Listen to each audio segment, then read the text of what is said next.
Before we get into 2 Corinthians chapter 9, we want to go through an outline of the book of Corinthians and then talk about the chapter content. The first 7 chapters are where Paul is explaining his ministry in 1 to 7. Beginning at chapter 8, we then have Paul encouraging their generosity. That's what we studied a couple of weeks ago, and we're studying again today. This is where Paul is having to encourage them, finish that giving that you started. Because remember, back in chapter 16 of 1 Corinthians, and we'll bring this up again later on, they talk about the collection for the needy saints, and he encourages them there. And as we'll talk about in a moment, they were more than ready and willing to give, but they never did. So in 8 and 9, he's having to encourage them to give, finish giving what you said you were going to do. The beginning next week in chapter 10 and going on through chapter 13, Paul is going to answer his critics. 2 Corinthians is one of those epistles where Paul is defending his apostleship. Where it's called into question, we'll see that next week in chapter 10. And so beginning at chapter 10 and going through chapter 13, Paul's answering his critics. Now with the chapter content, chapter 1 was about comfort and trials. 2 is Paul's reaction to the news from the Corinthians. 3 is the superiority of the new covenant. 4 is ministers of the new covenant. 5, they were sort of looking to the future as he talks about preparing in light of the coming judgment. 6 was pleased of the ministry. 7 is comfort from Titus's report. And 8 was giving to help the needy saints. 2 Corinthians chapter 9 now, as we're finishing up where we left off in chapter 8 a couple of weeks ago, Paul in chapter 9 deals specifically with the attitude towards giving. He's going to come in and it's going to divide into 3 major sections in this text. The first of which was their former attitude towards giving. This is how they were when they first were approached with giving. 6 and 7, he's going to deal with the attitude needed towards giving. And 8 through the end of the chapter, he's going to deal with the results when we have the proper attitude towards giving. Beginning at verse 1 and going on through verse 5, Paul talks about their former attitude. Look at 1 and 2. Superfluous for me to write to you about the ministry to the saints, for I know your readiness, of which I boast about you to the Macedonians, that Achaia has been prepared since last year, and your zeal stirred up most of them. Now remember back in chapter 8, as you're looking in chapter 8, Paul writes to them concerning the churches of Macedonia. He talks about the Macedonians and how they gave. He talks about how they testify that according to their ability in verse 3 of chapter 8, and beyond their ability they gave of their own accord, that those at Macedonia were begging Paul and those with Paul, let them give.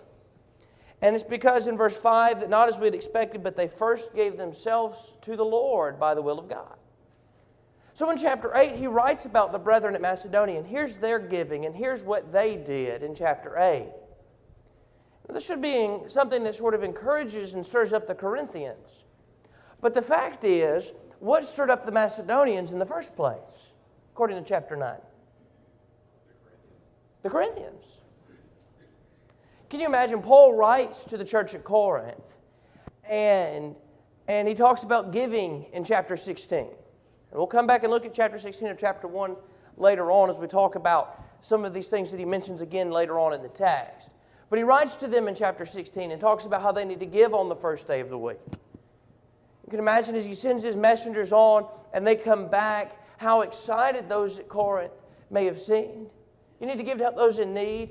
Could you imagine as Titus comes back to give report to Paul and he talks about how they reacted to that first epistle, as he talks about in chapter 7. And not only have they repented of the things that they had been doing wrong, not only have they dealt with a brother that was walking disorderly, not only have they done all these things that are talked about, but when you wrote to them, Paul, imagine again, Titus' report to him, Paul, when you wrote to them, they were very willing and excited to give to help those in need. It's kind of the picture you get of those at Corinth, that they're more than ready, they're ready to give. So Paul turns around, Paul's talking to those at Macedonia, he boasts about the attitude the Corinthians had towards giving. And that stirs up the Macedonians. And they give, as we read back in chapter 8. But what's the problem in Corinth at the meantime?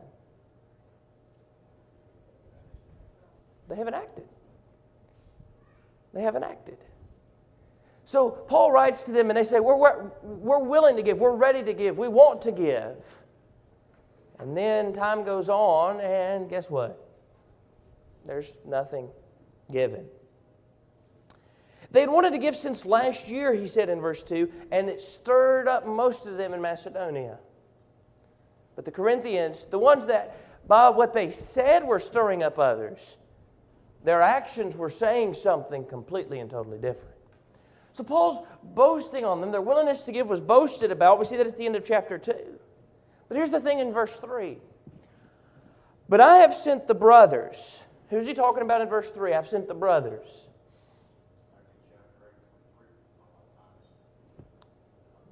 Right. Back in chapter 8, there was Titus and there were two others who were not named that were sent. So I've sent the brothers, it's Titus and these two others, in order that our boasting about you may not be empty in this case, so that, as I was saying, you may be prepared.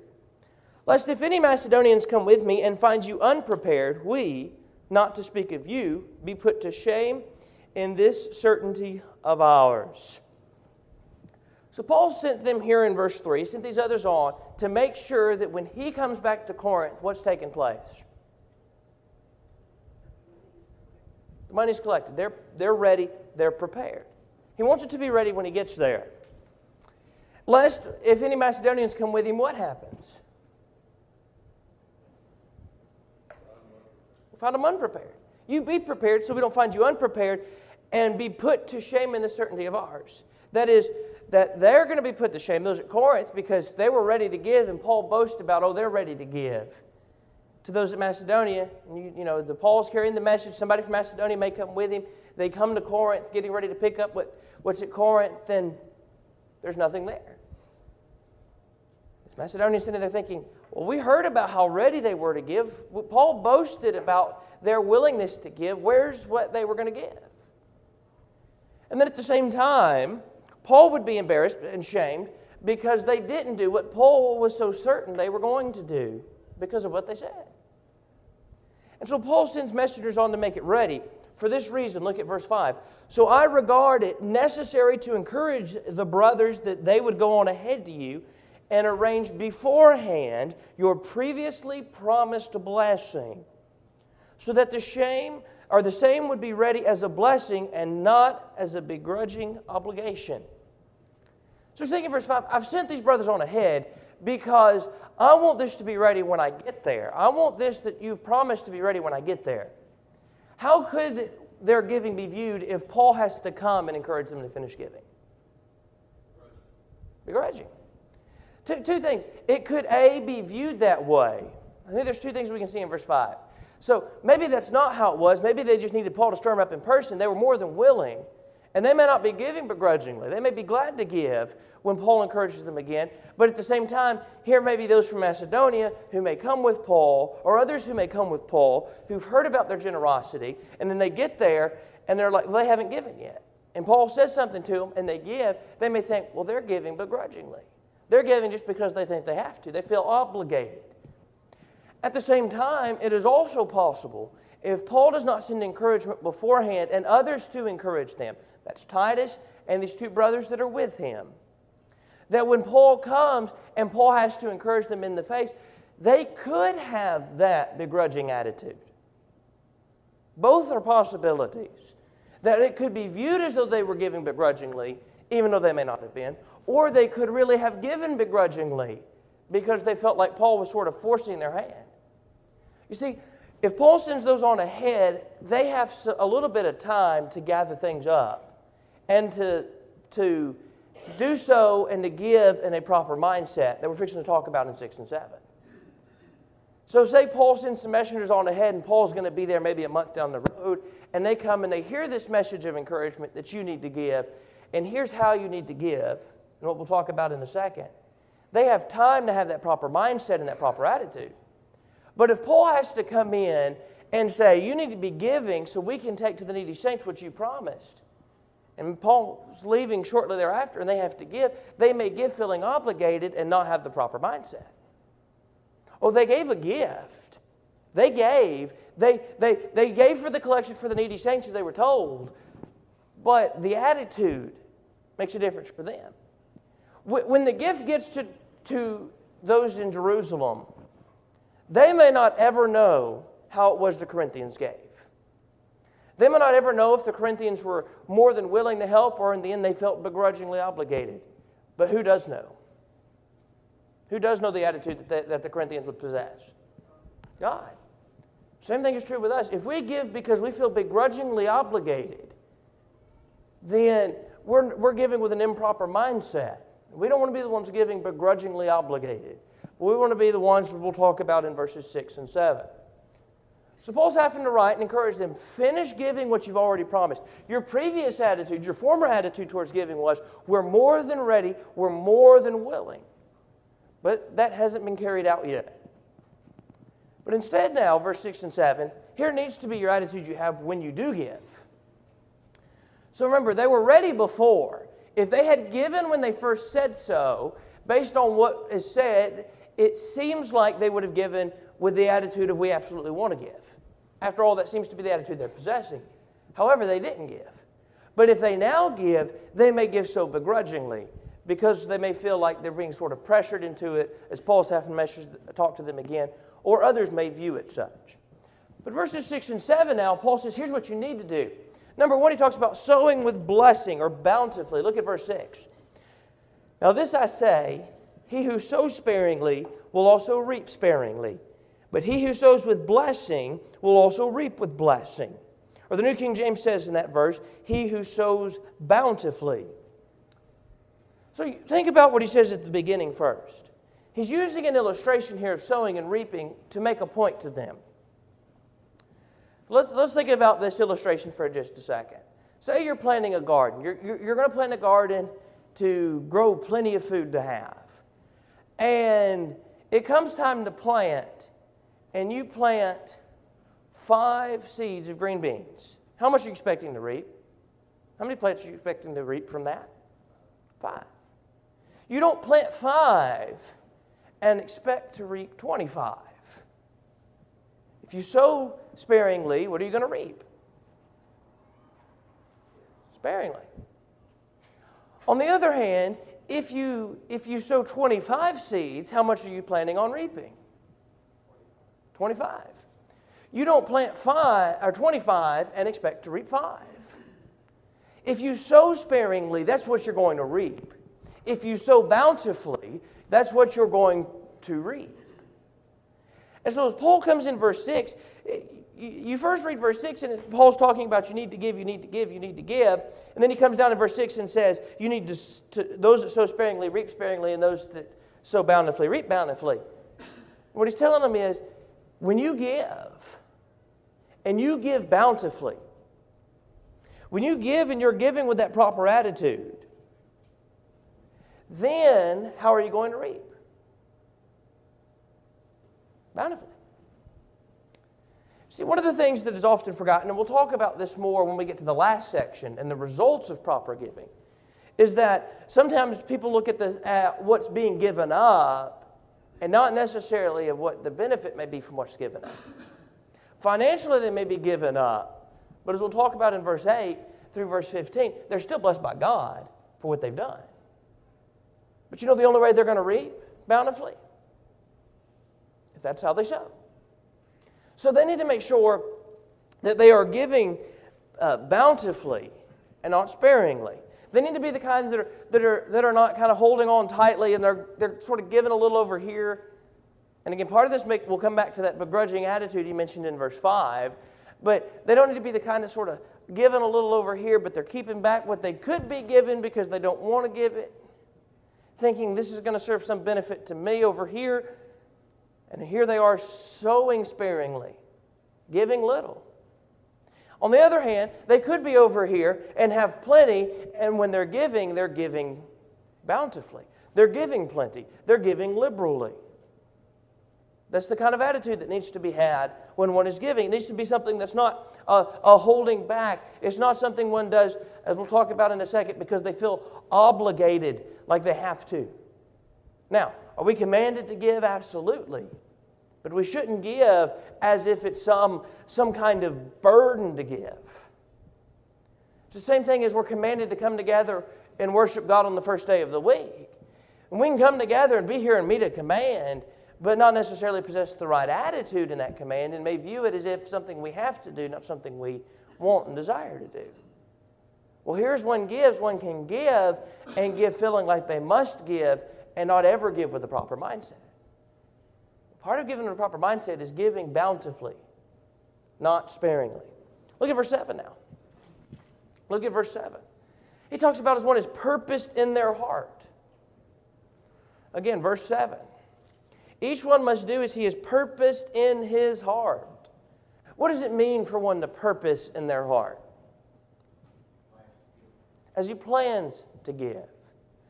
So we mentioned 1 Corinthians 16. Keep your finger here at 2 Corinthians 9, because we'll be right back. But go look at 1 Corinthians 16 with me. I want you to notice something that he says in 1 Corinthians 16 as he writes to them.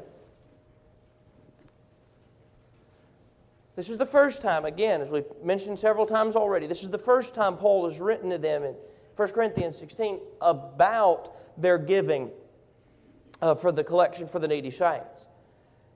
And he said in verse 1, now concerning the collection for the saints, as I directed the churches of Galatia, so do you also. On the first day of every week, each one of you is what? To lay something aside or set something aside. Saving whatever he has prospered so that no collections be made when I come. You see, there's this setting aside. There's one purposing in their hearts.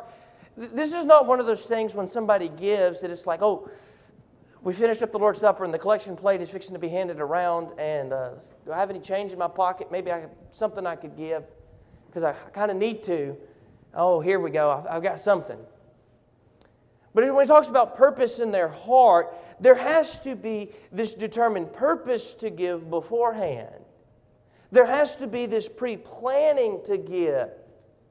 There has to be a person who, when they purpose in heart, as mentioned and taken in connection with what was said over in 1 Corinthians 16, if they've laid something aside as whatever they've prospered, saving whatever they've prospered.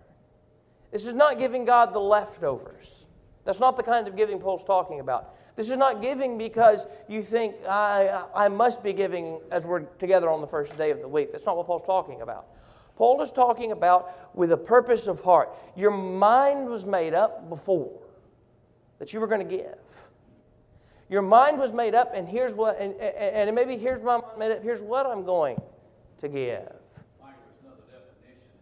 Is purpose also the reason we give. And we look at all the reasons why there's work to be done, there could be a need, there could be needs now, and it's a command. And God doesn't wait until we have a need to give to us. God gives to us continually. Absolutely. We got to look at the reasons. Absolutely. We do need to look at the reasons behind which we're to give, like you said, about the work and the things that may need to be done and the command. And so part of purpose, we purpose in our hearts, is knowing those reasons and making up your mind beforehand that I'm going to give for the work of the Lord. So again, when the Lord's Supper is finished up and the collection plate's passed around, it's not about what do I have left to give. It's not about do I have anything that I can give with it, but it's about something that is just purposed in hearts. He continues that definition here in verse 7 by talking about not grudgingly nor or under compulsion. What does it mean not grudgingly or under compulsion? They're not forced. Remember, he talks about this in verse 5. Begrudging obligation. Same thing, not grudgingly or of compulsion. This is not one of those things that when it comes time that we feel like we've got to give because we just have to. It's not one of those things that we're like, well, God said we have to give, and so I don't really want to, but I'm going to give anyway.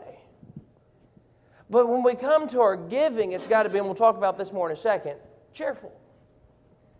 It's not the kind of giving that it's a hesitation to let go. It's not the kind of giving where we're okay, I'm going to give, but don't really want to. I want you to think about something from the Old Testament for just a second. In the Old Testament, prior to captivity, the time frame we're dealing with on Wednesday nights, what is the main problem facing Israel? Pre-captivity. Idols. That's the problem pre-captivity. So they're taken into captivity, and they come back, and when you read prophets like Malachi and Haggai and Zechariah, you read those prophets that are post-exile. The problem is not that they're sitting here and here's the bells and the Asheroths and here's the calves at Dan and all those same problems again. They're coming to worship the true God, but they're not worshiping with what? With the best. They're not worshiping with a proper attitude. So I want you to think about this for just a second. In the book of Malachi, when Malachi was dealing with the people of that day and time, a couple of things we need to note about their attitude that I think can serve as a warning to us when it comes to the command of 2 Corinthians 8 and 9. In Malachi chapter 1, it talked about that in verse 13, their attitude towards worshiping God, which, by the way, remember, God says you're not to give of what? When it comes to the offering of sacrifices. The stolen, the lame, and the sick. In the days of Malachi, what are they bringing? The stolen, the lame, and the sick. They're bringing the very things God said not to bring. But the reason is verse 13. You also say, behold how tiresome it is. And you disdainfully sniff and say, at it says Yahweh of hosts, and you bring what was taken by robbery and what is lame or sick, so you bring the offering. Should I accept this from your hand, says Yahweh? So they're coming together to worship God. They're worshiping the one true God. They're sacrificing, just like God said to sacrifice, but they're sacrificing not of the best. They have the improper attitude in what they're giving, which is what's causing them to give of the leftovers, if you will. What good is the stolen, the lame, and the sick to them? What good does that serve them? Nothing. So you can imagine over here you have this flock, and here's the best sheep you have. And over here is sort of those castaways that serve you no good purpose. Which one is a sacrifice? Well, it's this group right here that's the best. What is this over here? Useless. Nothing. So when you're sacrificing that, are you really sacrificing? No. So this is the problem here. They're coming and giving and have the improper attitude. In fact, in verse 10, the Lord said, oh, that there were someone among you who would shut the gates, that you might not kindle fire on my altar in vain. You know what he's telling them there? I wish you would just quit worshiping me because it's not really doing you any good. Because you have this improper attitude when it comes to worshiping God. In fact, later on in the book, he refers to the fact that they are robbing God. How are they robbing God? Not giving the best. It's not coming in and taking everything out that's already been offered, but it's not giving of the best. I'm reminded of this of a passage we studied not too long ago in 2 Samuel 24 when I think about the attitude needed towards giving. When, after David's second sin and the numbering of the people, he's getting ready to sacrifice, and he comes to Araunah, to this threshing floor that Araunah has, where he's told to offer the sacrifice to the Lord. And as he comes there to offer the sacrifice to God, he says that he wants to buy the threshing floor, and he wants to build an altar, and he wants to buy an animal to sacrifice from Araunah. And Araunah says, no, my Lord, let me give it to you. Don't you worry about paying me. Let me give it to you. And David says, no, but I will surely buy it from you for a price, for I will not offer burnt offerings to Yahweh my God, which cost me nothing. That is, what David understood there was, it needed to sacrifice, it needed to cost me something. Was he commanded already to give? To offer sacrifice to God for the sin that he had committed? Absolutely. God had told him, here's what you need to go do. He sent a prophet to tell him, go and offer the sacrifice to me and where to offer it. If Araunah had given him the threshing floor and the animals to sacrifice, would he have offered something to God? Absolutely. In the sense of what many think of as sacrifice, he would have had an altar, he would have put it on the altar, he'd offered a burnt offering before the Lord. But it wouldn't have been a real sacrifice. He wouldn't really be giving because it didn't cost him anything. Well, you see, when we come to our giving, it doesn't need to be grudgingly or of compulsion. It doesn't need to be God said I'm going to give something. But in the end, we're just giving enough that maybe people don't think, oh, I'm not giving. Maybe we give enough that just sort of eases our conscience for a little bit, that I just put something in the collection plate as it was passed around. But in the end, when we're giving, it needs to be of a sacrifice, and it needs to be given because we want to be giving. David wanted to buy all that to make sure he offered a sacrifice to God that actually cost him something in his worship to God. We need to make sure that when we're giving, we're wanting to give, and we're willing to make a sacrifice to give. Which really comes to the last part of verse 7, we're giving cheerfully. Again, the opposite of this idea of grudgingly or of compulsion. We want to be giving. We're not sitting there saying, okay, I'm going to give because God said I need to give, and so I'll do it. It's a command of God, so I'm just going to do it because God said so. What good is that service? What good is that to us? Nothing. On the other hand, what if we give because we want to give? What if we're giving because we have that attitude that I want to be giving?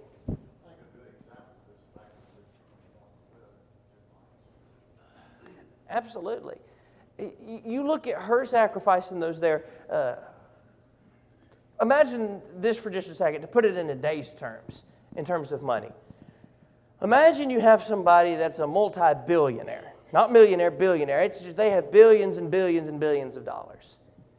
And they were attending church services at the same a member of the church, and they're at the same place as this person over here that's just barely scraping by making ends meet.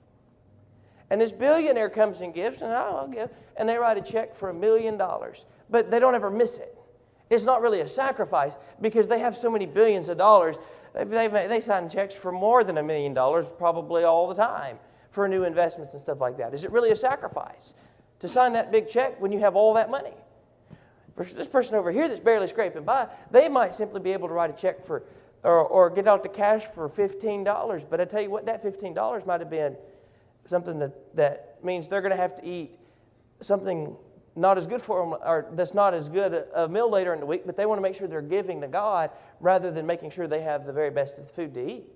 That may mean they have to give up something that they may have been wanting because they want to make sure they're giving to God. I guess key is giving them something that you want to keep. Right. That's the sacrifice, when they want to keep it. And you contrast that, like we said, with Malachi's day. They wanted this. They didn't want this. This is what they offered. They were offering the things that they didn't want to be keeping anyway, the things that didn't serve any purpose. And so you think about it, I think we need to be careful that sometimes in our mind when it comes to giving, we put numerical value on things just if it's really a sacrifice. Because in reality, that's the world we live in. Where when you look at things, we often measure it in the numerical and dollar value. How much does this cost? How much am I giving up? And I think if we're not careful, especially in an affluent society like we live in today, if we're not careful, we can find ourselves putting dollar value on something and giving and thinking that it looks great with the dollar value, or the dollar value sounds good enough, but it may not really be that sacrifice. And I think we need to understand something else. What's a sacrifice for one is not necessarily a sacrifice for another. That's why it says of necessity too. Right, of necessity. Just because this person over here, going back to our illustration a second ago, has billions of dollars and can give $1 million and never be missed, and this person over here is barely scraping by and can't give more than $10, $15, doesn't mean that this person didn't give more than this person. This person gave more numerically, but this person gave a sacrifice. This person just used a piece of paper for a check. You see, we don't want to be we need to be careful not to think of things strictly from the dollar value and think about, are we offering a sacrifice to God on behalf of what we're offering? Are we giving of that which is going to cost us something? Like David was when he bought that field from Aruna, or are we just simply giving because we think we've got to give because God said give? That's what we've got to be careful of in our giving, is making sure we're giving with this attitude that it's cheerful and that we make the sacrifice, but we make the sacrifice because we're willing to make a sacrifice. I think that's another thing. One could make a sacrifice because they feel they have to, but not make a sacrifice cheerfully. This person over here may decide, you know what, I'm not really making a sacrifice, and when the preacher talked about I've got to make a sacrifice, and the man that's the multi-billionaire may write a check for more money next time. Guess what? He's now sacrificing, but he may be sacrificing because he thinks, it kind of looks bad that I'm not. Don't you think if we go in today's time, we give every Sunday, we automatically put down the same thing with every week. We get complacent. But I know it's cheerfully, but I think we need to be careful because it's just become a habit of writing that check or putting that same amount in. I have a problem. We may not be thinking about it. I think that's a good point. That just because we may be giving the same consistently, it may become something that we don't even think of. How many times do you think about every time that it rolls around? I mean, I know nobody likes to pay it, but how much do you think about house payments or rent or paying whatever it is for your house? Or how much do you think about when you pay the power bill and you're not excited to give, but you know exactly when you need to be, if you need to write a check, you know exactly when that is, or you know exactly when it's being drafted out of the bank account, and you know to have that money there to make sure it's gone, and you probably don't think a whole lot about it because it's just something you do every month. You're ready for that money to come out for the payment. I mean, think about that for just a second. Do you ever sit there as you're getting ready to write it and think about, oh boy, I'm so glad I get to write this check for my house payment this month. Oh boy, I'm so glad I get to swipe my card and pay for the power bill. You just think about the fact that I just need to make sure I have enough there. I'm going to pay it because I need to pay it.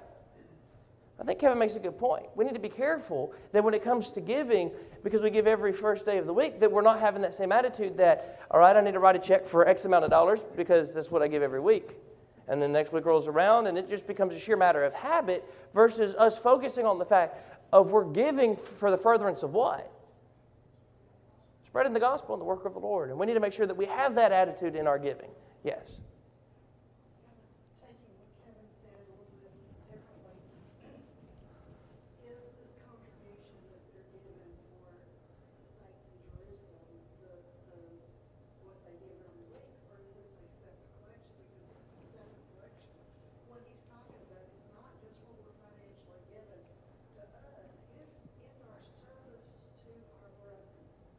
It is those things that we do. Are we sacrificing in our lives for our brethren? Because it says over and over in the New Testament, love one another. And that's one of those commands that we have, but it's one of those commands that's supposed to change our hearts toward how we teach each other. So does this apply more toward what we're doing for our brethren, or does it apply more toward what we're doing on the first day of the week? I think it applies in both cases. As he talks back in chapter 16 when he tells them for the collection they're gathered on the first day of every week. And I think when in both cases with this proper attitude towards giving, they need to have that to help their brethren, to show love towards their brethren. But you need to have that attitude in giving at any time. And I think there's something that we need to understand, that it could be, in the case of the brethren at Corinth, that after Paul writes to them, they have less problem thinking about why they need to give with the proper attitude because they know automatically what that's being used for. They know as they're giving that, it's going to help the needy saints at Jerusalem. So they already know what's purpose is being served. But what we need to realize is how much, when we're giving the first day of each week, that's going for the furtherance of the gospel. You think about when the time rolls around and Dathan reads the reports for us of those that we support. You think about all the things that's going into, and realizing how much it's helping the furtherance of the gospel is, for those at Corinth, they knew exactly what they were giving for and how much good it could serve. We need to realize at times how much good what we're giving is going to serve, because I think that also will help us in the proper mindset when we're giving for the furtherance of the gospel, and we realize that what we're giving maybe supports somebody that's overseas somewhere that may be converting people, and we want those people to be saved. And how much benefit can be derived from that. Let's move rather quickly through the last half of this. Our time is quickly getting away from us. Let's talk about the results of the proper attitude. Let's read 8 through 15, and then we'll just hit on this rather quickly. And God is able to make every grace abound to you, so that in everything at every time, having every sufficiency, you may have an abundance for every good deed. As it is written, He scattered abroad, He gave to the needy, His righteousness stands forever. Now He who supplies seed to the sower and bread for food will supply and multiply your seed and increase the harvest of your righteousness. You will be enriched in everything for all generosity, which through us is bringing about thanksgiving to God. For the ministry of this service is not only fully supplying the needs of the saints, but is also abounding through many thanksgivings to God because of the proven character given by this ministry. They will glorify God for your obedience to your confession of the gospel of Christ and for the generosity of your fellowship toward them and toward all. While they also, by prayer on your behalf, long for you because of the surpassing grace of God on you. Thanks be to God for His indescribable gift. 8 and 9, he talks about that grace will abound to them. Really particularly in verse 8, God is able to make every grace abound to you so that in everything at every time, having every sufficiency, you may have an abundance for every good deed. As those at Corinth are getting ready to give, they may be looking again at what they're sacrificing, thinking, we're giving this up, money that in time we may need. And Paul's happy to tell them, don't think about the fact that you may be giving, and what if that costs me and I need that later on? Realize God is going to take care of them. God is able to make every grace abound to you in everything, at every time, having every sufficiency. You may have an abundance for every good deed. He talks about in verse 9 that He scattered abroad, He gave to the needy, and His righteousness stands forever.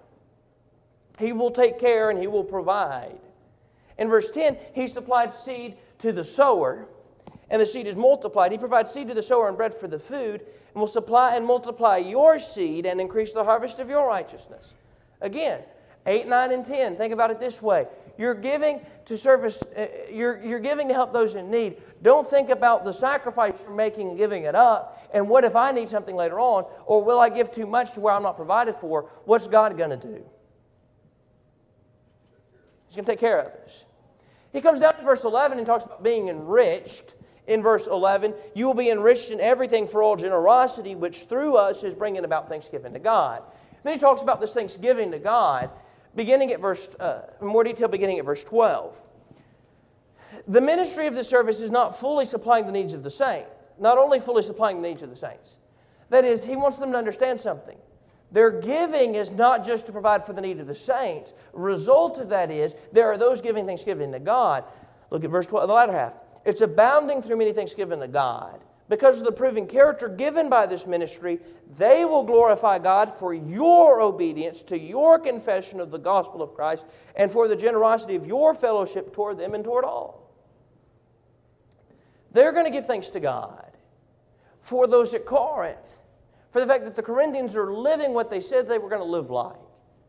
For those that have obeyed the gospel, that they're going to live as those that are Christians, and they're going to give to help those that are in need, but not only those in Jerusalem, but to all. There may be those that are in need in other places. They are thankful, those at Jerusalem are, for those at Corinth and for the gift that they gave. So what's the result of giving? Many thanksgivings to God. They're also going to pray in verse 14 on the behalf of those at Corinth. Long for you, they're going to... while they also, by prayer on your behalf, long for you because of the surpassing grace of God to, or on you. And so he says in verse 15, thank God for this incredible or indescribable gift. And so there are those giving thanksgivings to God in Jerusalem. There are those that have been helped that are giving thanksgiving to God because of those that love them enough to give and help them. A couple of things we need to list, or want to list real quick. We have just about a minute left. We need to give cheerfully. We've talked about that. There's a need to give cheerfully, having the proper attitude towards our giving. Others can be encouraged by what we do. In this case, he's specifically talking about giving to help those in need. But sometimes I don't think we realize that in our service to God, others are encouraged by us doing our part. In fact, here they are praying to God, being thankful to God for those at Corinth. We can serve as an example to others. Even though the Corinthians had not already given, their attitude in willing to give is what stirred up those in Macedonia so that they gave. What that tells me? When one sets a good example, it can motivate and help others. Now, our attitude in service to God is important. We need to make sure we're possessing the proper attitude and not worshiping because we have to, not giving because we have to. But we have that attitude that God desires for us to have in our worship to God. Next week we'll be in chapter 10.